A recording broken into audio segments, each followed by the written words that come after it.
ಹೌದು, ಈ ಭೀಕರ ದೃಶ್ಯ ಕಂಡುಬಂದಿದ್ದು ಚಿಂತಾಮಣಿಯ ಚಾಪುರ ಗೇಟ್ ಬಳಿ. ಇಂದು ಮಧ್ಯಾಹ್ನ ಮೂವರು ಬಾಲಕರು ದ್ವಿಚಕ್ರ ವಾಹನದಲ್ಲಿ ಚಾಪುರ ಸಮೀಪವಿರುವ ಸ್ವಿಮ್ಮಿಂಗ್ ಪೂಲ್ಗೆ ಈಜಲು ಹೋಗುತ್ತಿದ್ರು.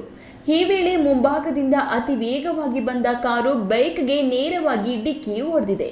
ಡಿಕ್ಕಿಯ ರಭಸಕ್ಕೆ ಬೈಕ್ ಸವಾರರು ರಸ್ತೆಗೆ ಎಸೆಯಲ್ಪಟ್ಟಿದ್ದು ತೀವ್ರ ರಕ್ತಸ್ರಾವವಾಗಿದೆ.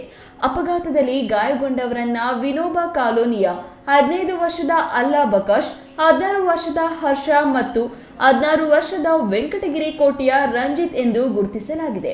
ತಕ್ಷಣವೇ ಸ್ಥಳೀಯರು ಗಾಯಾಳುಗಳನ್ನ ಚಿಂತಾಮಣಿಯ ಸಾರ್ವಜನಿಕ ಆಸ್ಪತ್ರೆಗೆ ದಾಖಲಿಸಿದ್ರು. ಆದರೆ ಸ್ಥಿತಿ ಚಿಂತಾಜನಕವಾಗಿದ್ದರಿಂದ ಹೆಚ್ಚಿನ ಚಿಕಿತ್ಸೆಗಾಗಿ ಹೊಸಕೋಟೆಯ ಎಂಬಿಜೆ ಆಸ್ಪತ್ರೆಗೆ ರವಾನಿಸಲಾಗಿದೆ. ಘಟನಾ ಸ್ಥಳಕ್ಕೆ ಚಿಂತಾಮಣಿ ಗ್ರಾಮಾಂತರ ಪೊಲೀಸರು ಭೇಟಿ ನೀಡಿ ಪರಿಶೀಲನೆ ನಡೆಸಿದ್ದು ಪ್ರಕರಣ ದಾಖಲಿಸಿಕೊಂಡು ಮುಂದಿನ ಕ್ರಮ ಕೈಗೊಂಡಿದ್ದಾರೆ. ಅತಿ ವೇಗದ ಚಾಲನೆ ಇಂದು ಮೂವರು ಬಾಲಕರ ಜೀವನವನ್ನು ಸಂಕಷ್ಟಕ್ಕೆ ದೂಡಿದೆ. ಪೊಲೀಸರು ತನಿಖೆ ಮುಂದುವರೆಸಿದ್ದಾರೆ. ಬಿ ದೇವಪ್ಪ, ಈ ನ್ಯೂಸ್ ಟಿವಿ, ಚಿಂತಾಮಣಿ.